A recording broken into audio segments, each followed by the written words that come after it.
Hey, AugMentors, I'm Julie. And I'm Jimmy. And we believe connected, authentic relationships are the key to growing to your potential. Today, we are joined by Sarah Chen-Spellings, the co-founder and managing partner of Beyond the Billions. Sarah's also the co-host of Billion Dollar Moves, part of the HubSpot Podcast Network. And today, she talks to us about the mindset needed to create a bold vision and dream big. Truly, Sarah's an example of multiplying power. Why deploy $25 million in venture capital when you can influence $1 billion? Sarah Chen-Spellings shows us the weight of setting a vision and working every day to build the dream that others cannot yet see. And let's be honest, millions are great. However, billions with a B for bold can change the world. Truth to that. Here we go. Before our interview, here's a brief shout out to our colleagues at the HubSpot Podcast Network. Truth Lies in Workplace Culture, hosted by Al and Leanne Elliott, is brought to you by the HubSpot Podcast Network, the audio destination for business professionals. This husband and wife host team answer all your questions about finding, keeping, and motivating great people. Leanne was a brilliant recent guest on AugMentors, sharing how compassion meets leadership to form mentoring relationships in the workplace. From topics like quiet quitting and the brilliance or lack thereof of Myers-Briggs, we definitely recommend you listen to Truth, Lies, and Workplace Culture wherever you get your podcasts.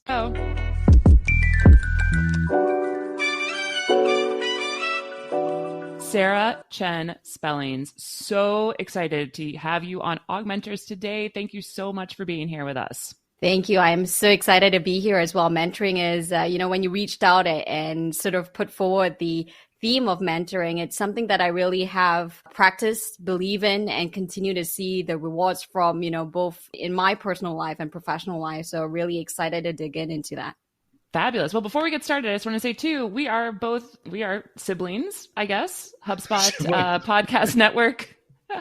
Podcast siblings. So we are so excited to get a chance to learn from you also. We believe mentoring, of course, is something to be talked about, but definitely something to be practiced. So we're really excited to get to know you better and to get to know how we can all continue to support each other. So as we kick off, I would just love to hear a little bit more about you. Tell us about yourself, your background, and of course, the context of how mentors have helped you get to where you are.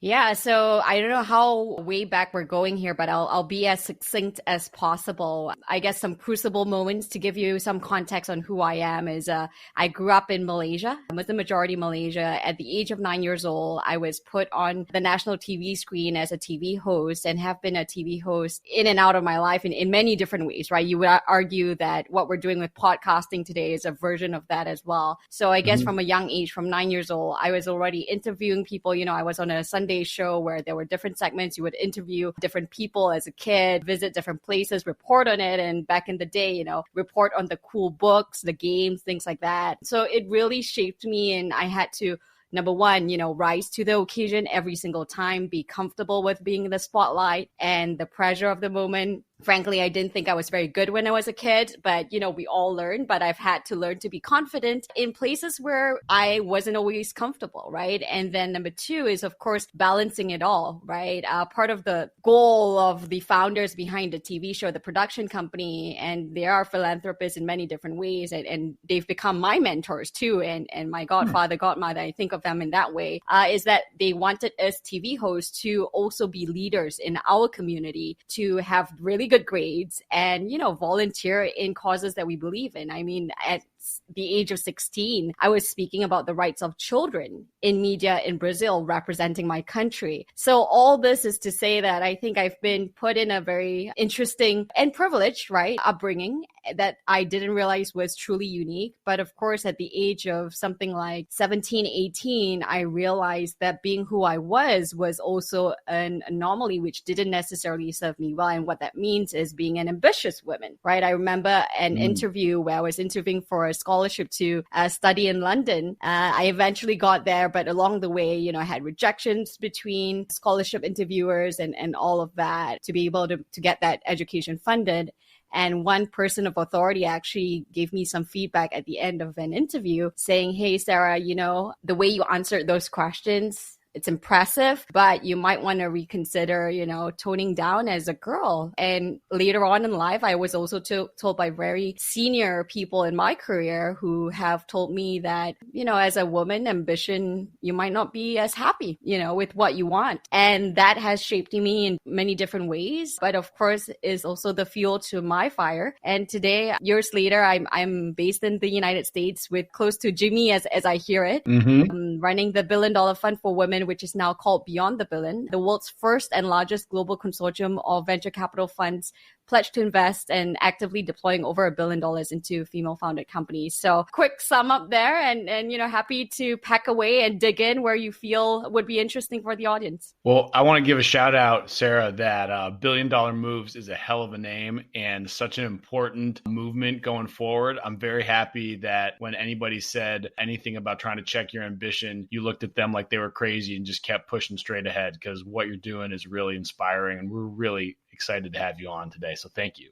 Oh, thank you. And I will say, it's funny you mentioned that, because a lot of it is, I think, me being naive as well, frankly, right? I put, we put $1 billion in our name of our company, right? Thinking it'll be an audacious goal that we'll achieve, frankly, in 10 years. That was in the initial business plan, right? We'll get to the $1 billion mark with the help of many VCs, maybe 10 years, because back in the day, and we're talking about the gender venture investment gap here, when we first started, the data was 2017, 2.2% was about 1.9 billion in the US that was going to the hands of female founders. And of course, we thought, $1 billion, let's name the fund that. Number one, kudos to my co-founder, Shelly Porges, who has a huge marketing background and recognized that putting billion next to women would definitely raise eyebrows, create sort of that excitement. And it did, right? We were all over the papers, and that $1 billion has, I guess, been connected to my name. And I thought, why not?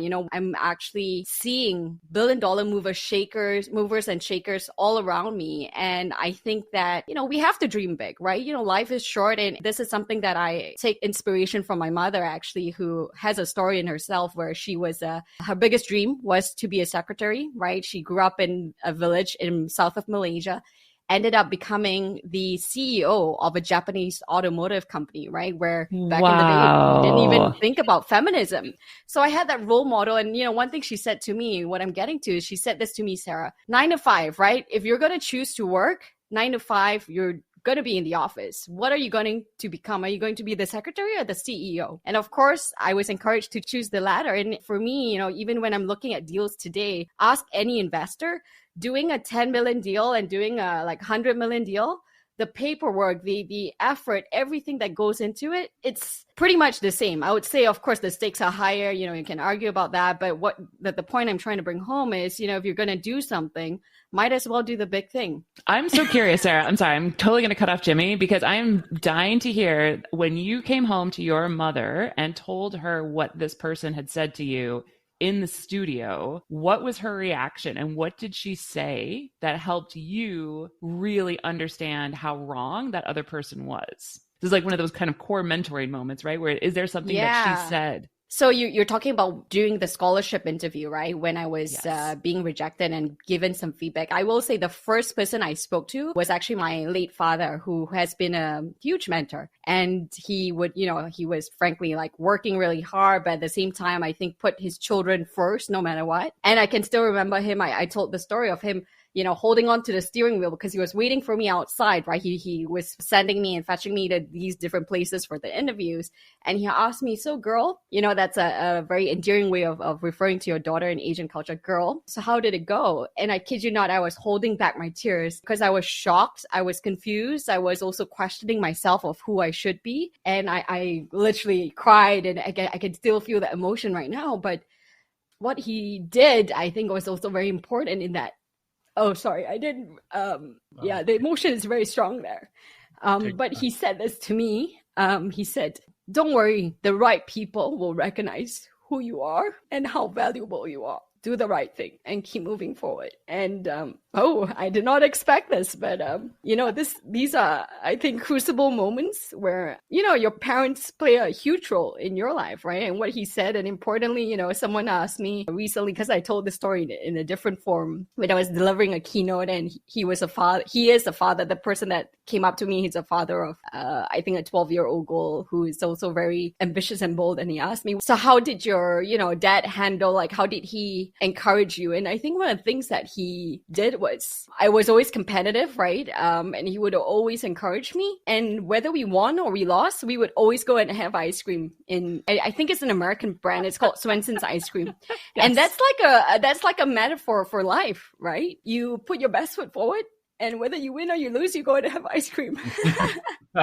Yeah. Well, I am totally covered in goosebumps, Sarah. And this is so, you never know what you're going to expect when you get into these conversations. But hearing that your father, this man in your life, was the first one to say that and validate that for you, I think that feels to me. And I also, similarly, of course, Jimmy's heard a lot about my dad. My father has 4 daughters, and he was absolutely our number one cheerleader for all of us, and never felt that we were not going to be incredibly successful, and had incredible words of wisdom all along. But as you're thinking about sort of this incredible movement you've been making towards these billion-dollar moves, women founders, but then the supporting role of the men in our lives, whether they're our fathers or our husbands or our business partners, I think that's what I've really just got out of this conversation, and how that kind of mentoring happens in a way that's a little bit different than maybe what we perceive as what we need. So thank you so much for sharing that story with us. Yeah, thank you. I have gathered myself, and I think you got a little bit more than you bargained for. So take it. Sarah, it speaks a lot to us. I mean, Julie has 2 daughters who are, just in college age almost. And my daughter's 10 months old. So, hearing what you just shared about your dad, that's given me inspirational words and big shoes to try to not mess it up when hopefully my daughter has a moment. So it actually really means a lot to hear a story like that. That's really special. I was going to just joke that I'll see you in the ice cream parlor. Yeah, I know. Seriously. I got to find a good place soon. But in my head, as you were telling that story, I kept thinking, 2 generations ago, the movie was like The $1 Million Man. And so now I'm looking at you talking, I'm like, oh, well, here's the $1 billion woman. We are evolving as a society. We're getting better. So fingers crossed there. And a lot more work to be done. But I think staying true to your roots. And I will say I'm big with vision boarding, and I have a vision board that's right in front of me, and family is a big piece. And it says, keeps me humble and lets me know when I'm not. And I think that's the role of mentors in many different ways as well. And these are the roles of my mentors. So shifting gears into the professional, as we're going into the professional life, which again, we can talk about, family all day long. And at the end of the day, it comes up so often, Sarah, in our interviews with others, really the role of people's families. And it is daunting as a parent, making sure that you're showing up for those conversations. But as, your current role, you have this incredible amount, these incredible women you're working with day in, day out. Tell us a little bit about how mentoring shows up in your current work. Oh, how does it not? I will say, mentoring is a loaded word in many different respects, because there is a perception that person who seems to be more experienced, right, from years of experience is what I'm thinking. Years of experience, age, time spent in a certain place. There's a perception like this: the elder person will mentor the younger person, or the person in power mentors the person. And what I think about with power, perceived power, perhaps, venture capitalists are believed to, be the keys to the kingdom, right? Because they have funding on their end and all that. But, it's a little bit more nuanced than that, I would say, in our industry. I think, well, the way I like to look at it as well. Of course, there is the cookie cutter. Okay, the VC will work with the founder because it's perceived that the VC, the joke is the VC will always ask, how can I be helpful, right? And that is your job, to be helpful and to, in some way, quote unquote, mentor the founders. But in many different respects, I think the relationships are a little bit more nuanced, because remember, we're only in business because of these great founders who are experts in their field, who are really obsessed with solving a single problem. So I think sometimes it makes me feel a little bit conflicted. I guess it's just who I am in thinking about this relationship, because I think it goes both ways. You can't just take take, you also have to give. Give first is always a mentality that I like, that is popular as well in good VC culture. And I see different forms of mentoring show up, right? When I'm learning about a new industry, I'm not an expert in, for example, we're looking at machine learning, or we're looking at, back in the day, I was investing in late stage biotech companies, fermentation, bio-based chemicals. I'm by no means an expert in that. So I was mentored, frankly, by my portfolio companies to learn about the industry, and coming at it from a humble approach, in that you always have something to learn, has been what has set me up right, I think, on the right trajectory. That's number one. So I think just coming at it with a perspective that everyone has something to learn. So it happens in many different forms, right? The investor learns from the scientist, from the entrepreneur. And of course, on the flip side, if you're looking to finance and grow your company, that's a place where we can help. So it comes in many different forms. And also, I will say, sometimes it becomes very personal. I mean, you think about the business of what we're in, it's relationships more than anything, right? You can be Sequoia, you can be an Andreessen Horowitz, and you have the name brand. But I will say, these days, founders that have the choice, and it's increasing, right? These are high quality founders that are thinking about, who do I want to spend my time with? The relationships are what they think about, not necessarily the name brand if they already have it, right? I think it goes down to, how do you continue to add value to each other and build upon those relationships. I think about everything that I've done, sometimes it feels like, it takes me a lot longer. I have audacious goals, as you know, right? $1 billion goals. It's not going to happen overnight for me. I'm impatient. I think you need another term, Sarah. I don't think audacious is correct for you. You need bigger and better terms. Okay, you have to give me one. I'll have to think about it. Audacious, bold, crazy, edging on insanity. I think there's a fine line there between genius and insanity. Right? Yeah, I was going to say audacious, if I could steal from Audacious. Okay. Yeah. So, I mean, things like these take time. But what I realize is, when I think about where relationships have been successful, where things have worked out, it's because I've put the person first, and I've always been transparent and honest about what I can do and what I can't do and what I'm building. And, I think about our partners around the table. There's a lot more that I think that rests on our shoulders to be achieved, but they continue to partner with me and our firm because they know where we come from. They know that we're working on things. And, that's really something that I've learned throughout my career, really, that people will. When I was younger, I was like working till 3 a.m. trying to do all those deals, right? Prove myself and all these things. And along the way, I was so focused on getting the deal done, getting this done. But I realized there's so much more beyond the deal, that's the relationships that you cultivate. And that's a missed opportunity if you don't think about the people, right? People will long forget what you've achieved, but they will never forget how you made them feel. And if I use that example, right, my first check when I was 25 was a $30 million check. I was working for a public listed company, so it was OPM, other people's money. But, I learned some really hard mistakes with other people's money. But along the way, one of my first investment actually was with this company. In the end, the deal, could have been what it could have been. But along the way, I will say one of my biggest mentors and biggest supporters came out of that deal. And he has been so supportive in opening doors and all of that, because he was this C-level executive that was working with me on the other end. And although we were, counterparts, but also in opposing ends, right? I had dinner with him recently, and he said, Sarah, I didn't realize back in the day that I was negotiating with a 25-year-old, because back in the day, there wasn't all this video conferencing, Zoom. We were talking into the spider, if you know what I'm talking about, like the speakerphone, essentially, right? So, I think all of these things have left an impression on me, and I couldn't have asked for anything else. And I'm becoming a lot more mindful about how I do things and what I say that I'm going to do and how I'm going to, own up to it. Sarah, could you talk a little bit about how you kind of not necessarily flipped the sides of the table on that deal and then built the relationship with that C-level exec?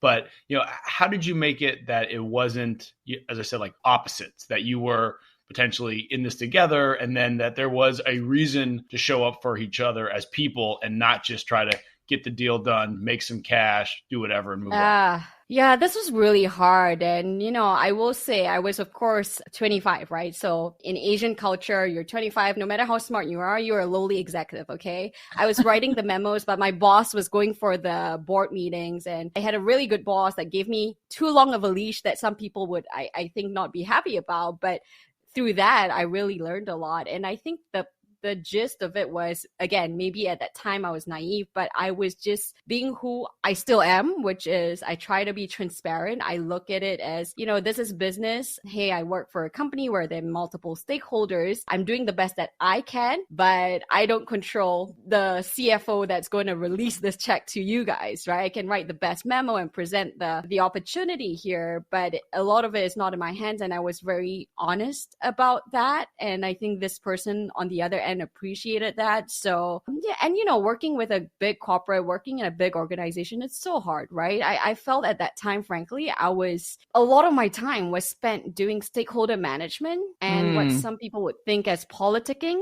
And actually doing the work that I was really wanting to do, which was like diving deep into the investments, working with the founders and all that, which I'm sure many can relate to. But you learn from that and you learn about people and you take it with a pinch of salt moving forward. But I will say, I'll give my hat tip to Brian, this man who, has become somewhat of a mentor to me. And I think we appreciate shout outs. If you want to give a full shout out. Shout out, Brian Kahn, yeah. But essentially, he was very persistent. I mean, I think he saw something in me that was beyond my business card, right? And wanted to develop that relationship and continues to support me in many different ways. And I so appreciate it. Fantastic. Sarah, one of the things that we always talk about on AugMentoring is removing some of that power dynamic from the relationship. And you spoke to it right away when you were talking about how within, the $1 billion pledge of bringing people together to fund in unison and 1 + 1 is closer to 3 than 2. How have you worked on actually making sure that those power dynamics are not in like kind of the classic forms where, when a lot of people think of mentoring, it's like on a Friday afternoon, an old white guy behind a desk with his feet up, having whiskey, like Mad Men style or something. How has that been adjusted in your world? And for us, experiences, we like to say experiences from failures. It doesn't matter how long you've been doing something. You could have a bunch of really good failures early on. And by 25, you got more wisdom than people that are 100. I'm curious how you all have thought about that power dynamic. Yeah. So it's more an art than a science, I think. But of course, I will say one of the key lessons that I bring with me that many of my partners have imparted upon me is, you need to be mindful because we're working in we're trying to solve a very difficult problem, right? The gender venture investment gap and then the gender equality and beyond that. And it's been around for ages. Stereotypes are deeply ingrained. And one of the things that left an impression on me, and as I continue to do my work, I think about it all the time as a framework, is that, we can work on personal biases and hope to change those personal biases. But what we can change and what's within our control are the structures in place, the systems and structures that hold these biases in place, right? So check yourself, check your privilege, check how these things are manifesting in the workplace. When I think about that in the context of mentoring, I would encourage people to set up reverse mentoring sessions, right? To actually put it in paper as a structure that, hey, this person, doesn't talk down at you. It's a conversation. And I've been part of, I'm sure you're well familiar with like mastermind groups and things like that. I went to Harvard last year, and part of the program was a leadership, what they call LDG, leadership development group, where the format is, 20 minutes, one person speaks, nobody else speaks, present the issue in a very objective way. You have 20 minutes, do whatever you want. And then after that 10 minutes, the person who spoke is on the balcony where you're like looking down at people cross-examining this situation without you. And then 10 minutes bringing you back from the balcony to actually then discuss this and give feedback, right? So those are real structures, which I think can be implemented to actually address this quote unquote power dynamic. And there are many different ways, right? That's just one example. Mastermind is what I think it's 20, 30 minutes as well.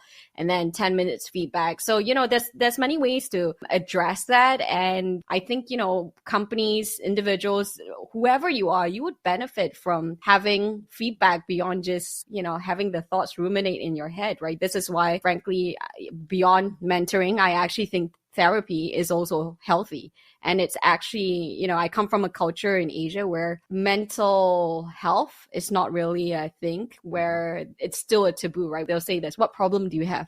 Do you not know where we come from? What we've had to deal with? Why are you unhappy about these things? And yeah, but things have changed and hopefully we're moving in a positive direction. But I think it's creating systems and structures in place, having a process to be able to ask the right questions and help that conversation flow, even if I do this in my own personal life, right? Where I tell my mentors, sponsors, supporters, whoever is within my tribe to just be direct with me. I always say, hey, if there's something that you see that I'm not doing right, screenshot it to me. Tell me, like, I have people sending me screenshots with a circle and saying, what is this?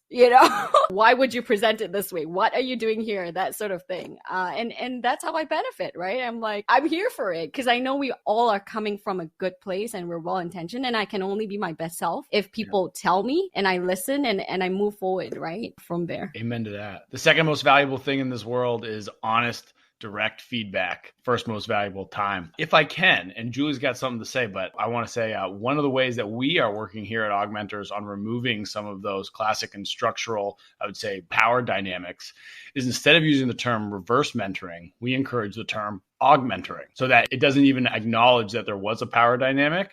And instead of saying, hey, we are already bonded in this together. We've gone through trying to fight these old tropes around how people help each other and that we are really in this together, as humans, if we show up for each other genuinely. Absolutely. And this got me thinking so much about a recent episode we just had last week or 2 weeks ago with Dr. Tina Opie, who wrote a book called Shared Sisterhood. And it was really about Black women and white women working together in the workplace and how to work with gender and racial equality in the workplace. If you have not listened to the episode, any listeners as well as Sarah, it was just phenomenal. I think Jimmy and I really changed our perspective. I know it really changed mine. So it's so exciting to hear about all these evolutions, especially again with my, Gen Z daughters coming into the workplace. Jimmy's Gen Alpha, I think is what they are, Alpha Beta or something. I'm not sure what the next gen is coming up, but having them coming into the workplace. And overall, the AugMentors, our goal is really helping others connect more authentically and then grow to their potential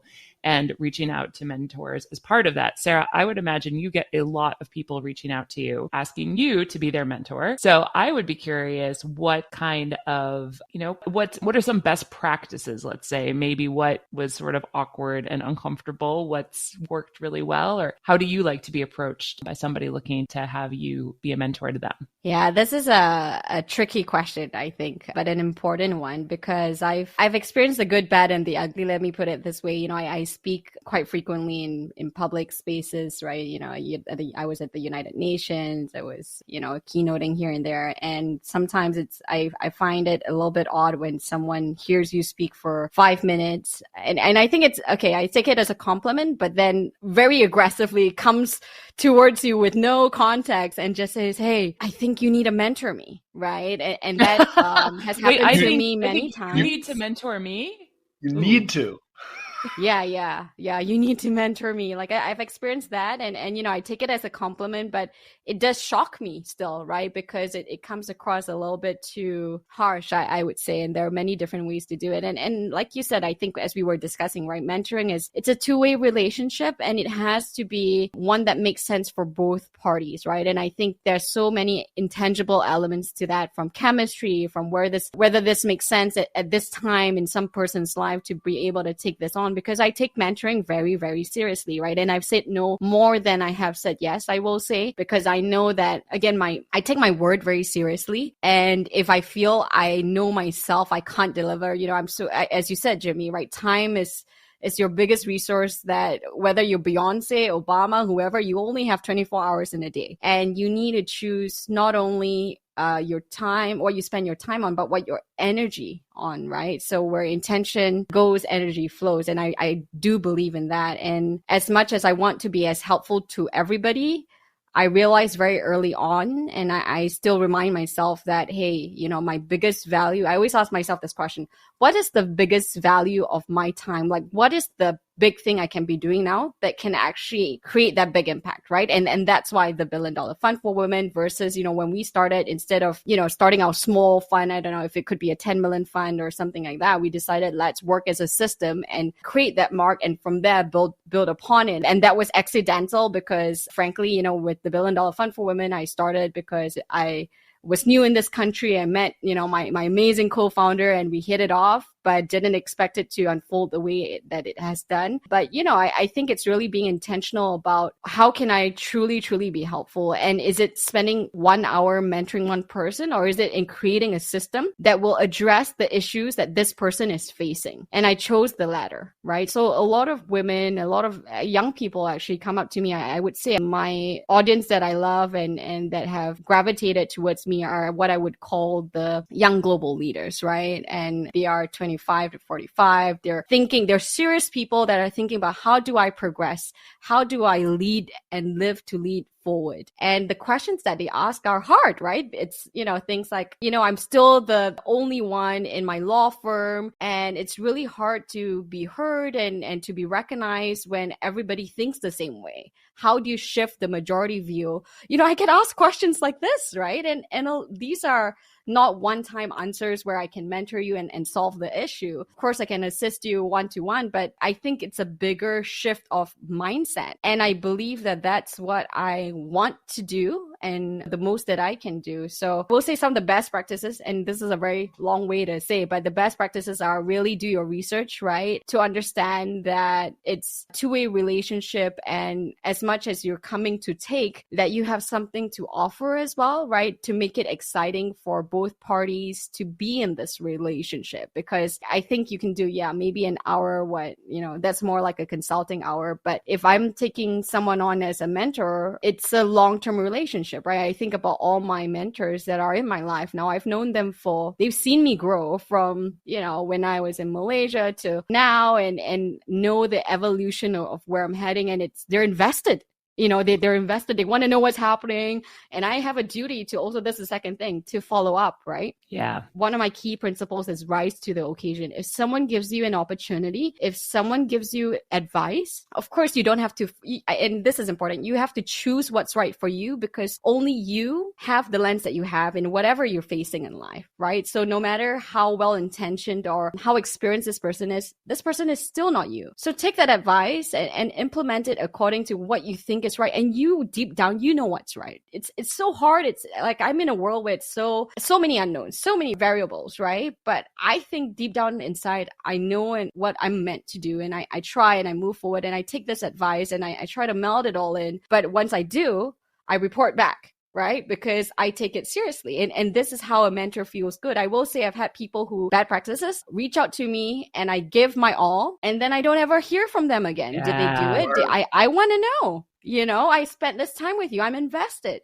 And so the next time this person comes around, and this person only comes around when she or he needs something, how do you think I will feel? I'm no longer interested. This person is a taker. When we say give and take, it's not like, and I feel this way, right? I have so little to give someone who's, I don't know, in his 70s or 60s or her 60s and 70s, because they have everything. But what they want is to know that they're still, I will say, imparting wisdom, that they're helping you. So giving back is also giving feedback to your mentor and keeping that loop alive. So those are some starting points. I hope that was helpful. Oh yeah, that's amazing. And for someone who is potentially older and a mentor, just hearing the energy, the vision, understanding like what could possibly be, like you're obviously seeing things that folks from earlier generations never saw or couldn't even envision. I do think though that the best way for somebody listening right now to potentially get on your calendar is to come up with a better term than audacious for you. Because I think you just went past that for your goals. I'm now trying to workshop maybe like build-dacious. If we could combine billion, Lord, audacious and courageous, but that needs more work. A good marketing student should be able to come up with this who's ready to be a young global leader. You've now given Jimmy a weekend project, so that's awesome. He may be following up in one day. I look forward to it. Tell me and I'll trademark it, right? It has to have a ring to it though. Yeah. Always the first stop. But this got me so excited, Sarah, to talk more about your podcast, because as you said, there is, of course, one-on-one mentoring and these conversations, but then there's this broader opportunity to really change the conversation, to change people's minds through stories, through human stories. I love, love, love your podcast. I've done a big deep dive. I am very blessed. I had the opportunity to live in China for quite a bit of time. I got to travel in Malaysia and all over. So it's just been such a joy to get to listen to a lot of your founders and experiences of course, living in Asia and also living in the US, all the guests that you have on. But tell us a little bit more about the podcast, what people can get excited about and what they can learn by listening. Yeah. So, this is sort of full circle for me, right? Because what I was saying earlier was the birth of the podcast. What inspired it was really this, that I had amazing young global leaders that are shaping the future coming to me for all sorts of advice. And frankly, I still struggle with imposter syndrome. I know what I don't know, but I know it is highly likely that I know somebody who has the answers that you want. And this is why I actually have $1 billion moves, because I'm meeting and I've been privileged to have these people as friends, as people I work with in my life that have sold their companies for close to $1 billion, that are, building the next deep tech fund that is going to be, fueling and funding some of the most amazing innovations we'll see in our lifetime. And still, guess what? They're so human, right? The guy that was selling his company for close to $1 billion, he said to me, one of the issues he struggled with was he couldn't scale himself. He was not the leader that he needed to be. And so the company outgrew him, right? These are precious conversations that I was already having in my personal life that I thought, okay, how can we create most impact here? And this is where $1 billion moves is, because we want to reach, hopefully HubSpot's listening, right? 250,000 listeners and beyond, and get to the 20 million to 50 million downloads a year. But that's where you create impact, right? You create a piece of content. I strongly believe in the creator economy and what it's set to do, right? I'm a millennial and I love my social media. I'm addicted, my husband says. And very early on, bring him on I would time say years ago, I realized I was consuming things that were not necessarily great for me. And I decided, when I looked at myself as well and the opportunity, the platform that I've built, I need to be more intentional in this, right? What's the use of me posting me on vacation? Like, this is such an ego stroke. But what I can do is redirect that to knowledge, to things that are actually going to improve whoever's consuming it, right? So stuff that I want. And that's where I think $1 billion moves has come about. So it's, deconstructing the $1 billion moves of some of the movers and shakers in US and Asia. Like I mentioned, we have, unicorn founders, unicorn backers, and unicorns themselves go through the good, bad, and ugly. And I think that's valuable because that's how we actually grow. As much as we talk about, markets and trends, we talk about that too. We talk about how do you actually build a multi-billion firm that lasts few generations, right? A multi-generational firm, and important questions like that. And I try to,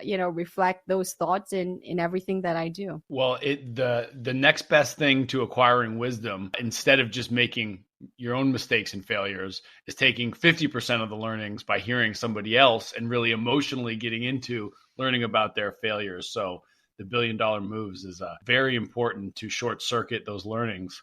I'm curious though, has anybody started a pool yet for when you'll get to 1 billion total downloads? I'm guessing I'd probably do like 2030. I'd set the over under. 2030? Okay. Yeah. Okay. Are you setting a goal for me?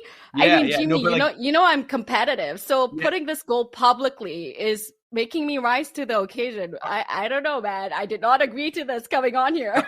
All right. How about this? 2032, you get 2 extra years, but that's also the end of the career for Michael Jordan's jersey number. So it gives you a little more time to become the GOAT. And this is across total impressions, not just podcast downloads.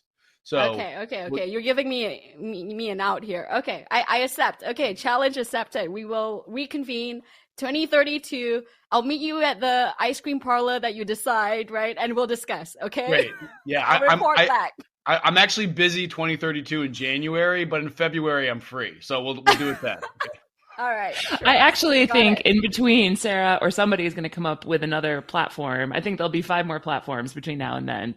So we'll be laughing that we created podcasts and how funny and sweet and quaint that was, because God only knows what we'll be doing by then. The augmented reality. That's true. Well, I will say, the different generations of technology is simply fascinating, but never underestimate it, right? I think this is an important point. I had somebody on actually, she has something like close to 2 million followers, and she built a marketplace that was really, really successful in Southeast Asia. And she started as a blogger. Do you remember blogs? Do we remember blogs? My goodness. I actually had one when I lived in Shanghai, and I found it recently. I will not tell you where it is, but I was like, oh my God. Who wanted to listen to this? Yeah. And It wasn't that long ago. So imagine where we'll be from here. That's incredible. Jimmy, do you have a last segment that you want to run Sarah through and we can wrap up? Of course. Yeah. Your transition was excellent. Sarah, I'm curious, do you have a way, because you clearly are able to see so far into the future and much clearer than others, how do you think mentoring will be existing in 2050? Oh, this is a tough one. I mean, I by no means have a crystal ball, but my hope on the future of relationships is just that we continue to figure out ways to add value to each other, right? And we don't even need to speak about it. I think, even in everything that I do with gender equality, inclusion, and all that, my genuine hope is that I no longer have a job at the end of this, that the $1 billion fund for women doesn't need to exist anymore, because guess what? 50% or more than that is already going to amazing innovators that exist anyway, and that this becomes mainstreaming. So I think this concept of mentoring, it's important to highlight it and that we're conscious about it these days, because I think it's not yet at that point. But yeah, I'm hoping it becomes more organic, and it's just the way that we treat each other, right? Because the level beyond mentoring is what I strongly believe in, which is sponsoring, right? Which is the act of really not just giving advice, but bringing this person up with you, elevating this person. And you can do this, you can sponsor across organizations, in many different forms. Mm-hmm. And I've been lucky to experience that in some way without asking for it, but just showing up for it. Right. And again, as I said, rising to the occasion. And I think we would all be in a much better place if we all do that for each other. I love it. And you set me up with a phenomenal transition. So thank you. I have a very quick rapid fire word association here. It'll take just a moment. So when I say a word, I'm curious what pops in your head. We're just going to do a couple. Ooh, I love it. I love rapid fire. Let's go. First word. When you hear mentor, what do you say back? Power. Ooh. When you hear mentee, what comes to mind? Also power, actually. How about sponsor? Growth. And lastly, when I say coach, what do you think of? Fulfillment. Ooh, all right. Love that. Coach fulfillment. That's what's up. That's what's up. Oh, this is so great. Sarah, we have loved this time with you. Thank you so much. Thank you. And I would like to extend an offer, Sarah. I know many people have come to you for very bizarre mentoring kind of questions, but if you see anything we're doing that's weird, send us a screenshot, make a big circle, and send it directly to Jimmy. I'll give you his number. I will do that. He will be the first person for you to, or you can come by and get ice cream and tell him what we're doing wrong. And then he'll share it with me. But yeah, absolutely. We are also humbly on this podcast journey of helping to create a rising tide for mentoring and support others on their journey. So we're really grateful to have a chance to have shared this time with you, and are excited for your $1 billion downloads in 32.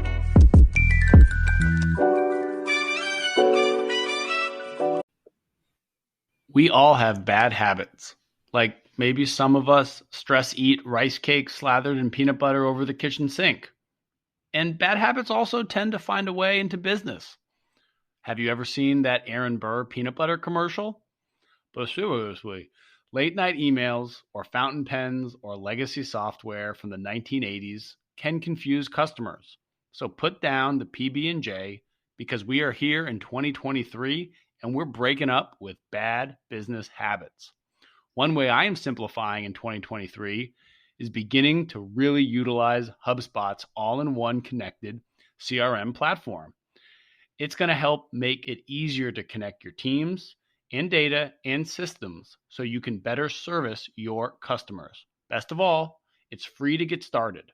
Learn how HubSpot can help your business grow better in 2023 at HubSpot.com.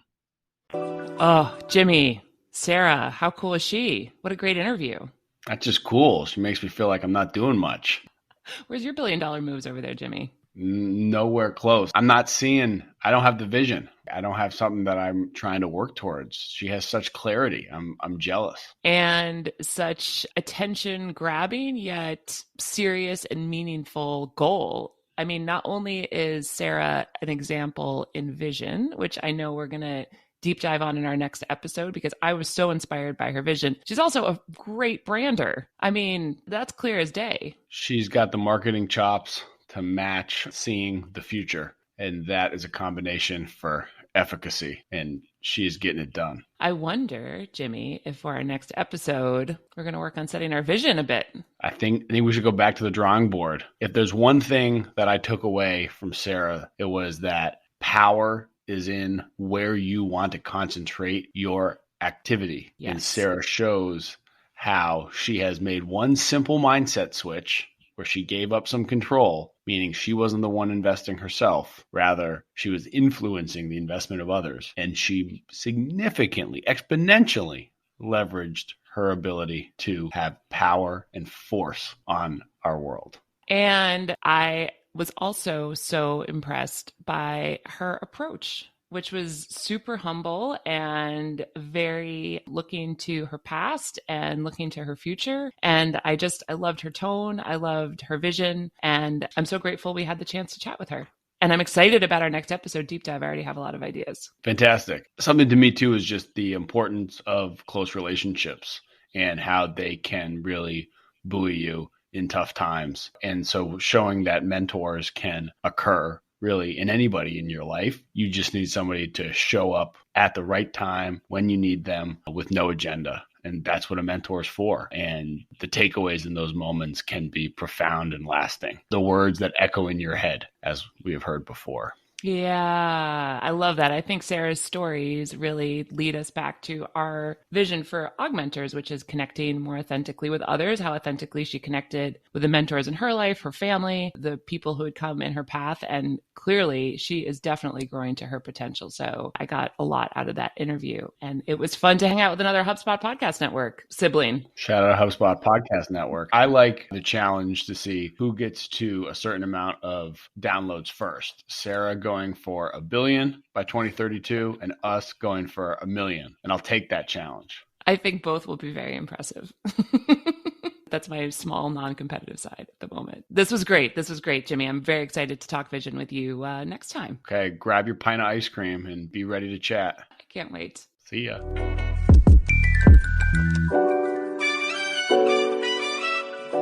We hope this episode was brief yet bright. And now it's time to read us out. And remember, we are here because real relationships have the power to transform organizations and build dynamic communities.